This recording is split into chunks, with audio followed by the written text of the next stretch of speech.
안녕하세요. 김서은입니다. 내 아이를 위한 마법의 동굴리기에서도 써놨고, 그리고 제가 가끔 강의하거나 질의하실 때 말씀을 드리는데, 자녀 계좌 관리하는 방법은 크게 두 가지입니다. 하나는 아이 명의로 된 계좌를 개설해서 증여를 해주는 방법이 있고요. 또 하나는 부모님 아빠나 엄마 계좌에서 자녀 돈을 같이 관리를 해주고 나중에 필요할 때 제공해도 됩니다. 금액이 클 경우에는 아이 계좌를 만들어서 미리 증여 신고를 해주는 게 좋고요. 그렇지 않은 경우에는 계좌를 만들고 증여 신고하고 이런 절차가 불편할 수도 있어서 부모님이 직접 관리를 할 수도 있는데 저 같은 경우가 그렇게 관리를 하고 있죠. 그래서 어떻게 관리하는지 물어보시는 분들이 있으셔가지고 제가 엑셀을 간단하게 만들어 봤습니다. 여기 보시면 입력하실 거는 이제 수기 입력이라고 해놨잖아요. 그래서 여기 요 두꺼운 여기 초록색 표시되어 있는 부분만 입력을 해주시면 되는데 예를 한번 보겠습니다. 이 집 같은 경우에는 자녀가 2명 있다라고 가정을 했고요. 2024년 1월 매달 말에 기록한다고 가정을 했습니다. 그때 기준으로 아빠, 엄마, 자녀, 자녀 2 이렇게 해서 총 260만 원을 납입을 했어요. 260만 원을 입금을 해서 운영을 하게 되는 거고 그 다음 달 2월 말이 됐을 때 납입했던 260만 원은 한 달 동안 약 5만 원의 수익이 발생을 했고요. 그리고 여기서 아빠가 50만 원을 인출을 했고 첫 번째 자녀는 50만 원을 추가 불입했어요. 세뱃돈을 받았을 수 있겠죠. 그래서 세뱃돈 받은 거를 전부 다 납입했다라고 가정할 수 있고 자녀 2 같은 경우에는 그냥 매달 10만 원씩 적립식으로 넣었다라고 가정을 해봤어요. 그렇게 되면 두 번째 달 계좌 잔고는 이 계좌 잔고는 본인 계좌에 잔액을 그대로 쓰시면 됩니다. 여기에다가 그래서 아빠가 50만 원 인출했고 자녀 1 50만 원 납입, 자녀 2 10만 원 납입했으니까 총 플러스 10이죠. 그러니까 잔고가 260에서 추가 납입한 거 10만 원이 있을 거고 이번 5만 원이 있으니까 총 잔고가 275가 될 겁니다.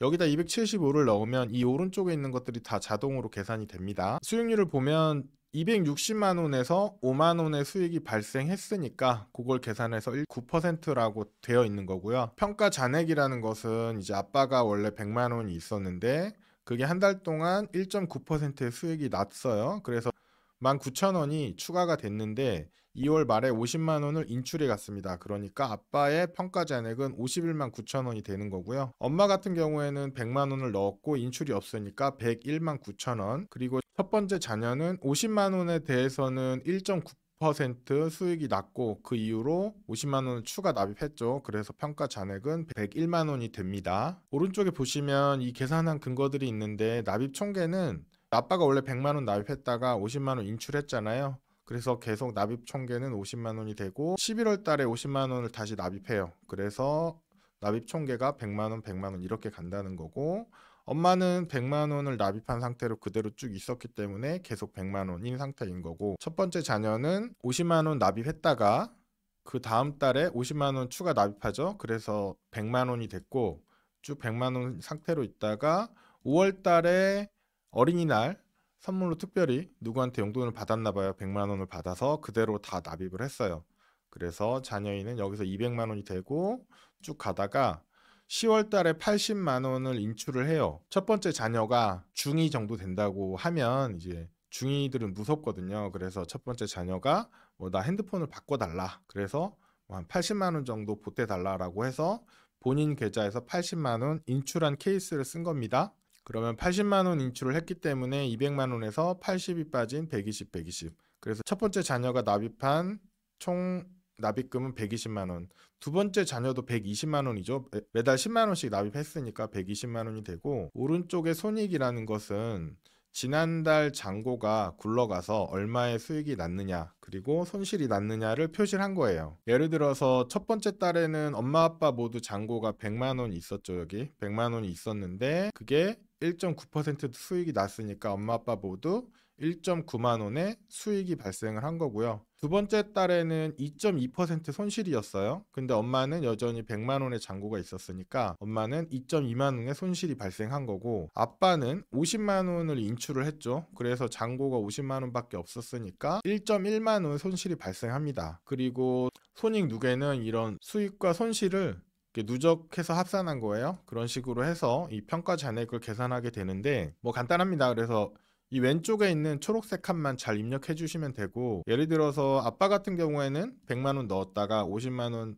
2월 달에 찾았다가 11월에 다시 50만 원을 넣었어요. 그래서 총 잔액은 100만 원이에요. 총 납입한 건. 그런데 중간에 돈이 없던 기간들이 있죠. 그래서 엄마의 수익률은 100만 원에서 시작해서 107.2만 원이 돼요. 그런데 아빠는 105.9만 원밖에 안 되죠. 왜냐하면 여기 중간에 50만 원만 굴러갔던 기간들이 있잖아요. 그때 수익이 났다면 그 수익을 못 챙긴 거죠. 그래서 엄마는 107만 원, 아빠는 105.9만 원의 평가 잔액이 생긴다. 최종 납입 금액은 100만 원씩 똑같지만 이 투자한 기간, 입출금의 차이가 나서 이런 잔고 차이가 발생합니다.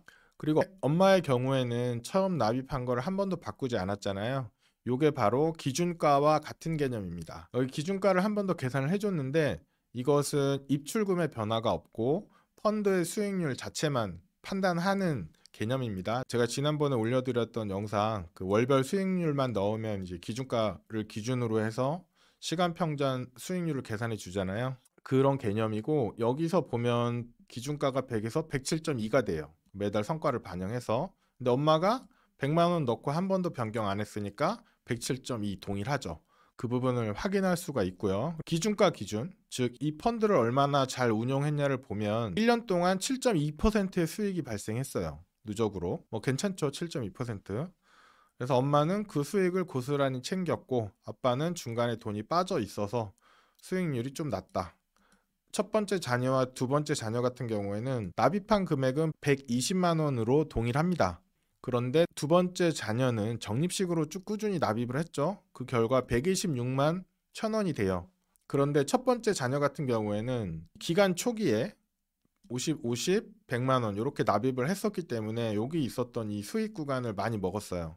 그렇기 때문에 10월 달에 80만 원을 인출을 해서 잔고가 120이지만 첫 번째 자녀의 최종 평가금은 128만 8천 원이 됩니다. 그래서 첫 번째 자녀와 두 번째 자녀도 납입 총액은 120만 원으로 동일하지만 실제 잔고는 128만 8천 원, 126만 1천 원. 그래서 한 2만 7천 원 정도 차이가 발생을 하죠. 이렇게 관리를 해주시면 나중에 자녀가 내 돈 어디 갔냐라고 물었을 때 너는 1월 달에 50만 원 납입했고 2월 달에 세뱃돈 받은 것도 넣었다.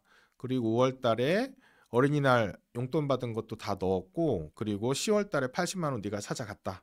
그리고 이거를 굴렸더니 현재 128만 8천 원이 됐다. 너가 납입한 총액은 120만 원이고 8만 8천 원의 수익이 발생했다. 이렇게 말할 수 있고 두 번째 자녀는 120만 원 납입했고 126만 1천 원, 즉 6만 1천 원의 수익금이 발생했다. 간단하게 엑셀로 금액과 중 수익률을 계산해 봤는데 금액과 중 수익률은 납입한 금액 전체 합산, 그 다음에 현재 잔고 가지고 그냥 나눠주는 거죠. 두 번째 자녀인 경우에 6만 원 잔고가 있고 납입한 금액이 120만 원이기 때문에 금액과 중 수익률은 5.1%라고 계산이 됩니다. 그런데 첫 번째 자녀 같은 경우에는 128만 8천 원의 잔고가 있기 때문에 총 납입 금액 120만 원으로 나눴을 때 7.3%의 수익률이 되죠. 금액과 중 수익률이 이렇게 나오고요. 아빠 같은 경우에는 또 5.9%의 수익률이 나와요. 근데 엄마는 7.2%.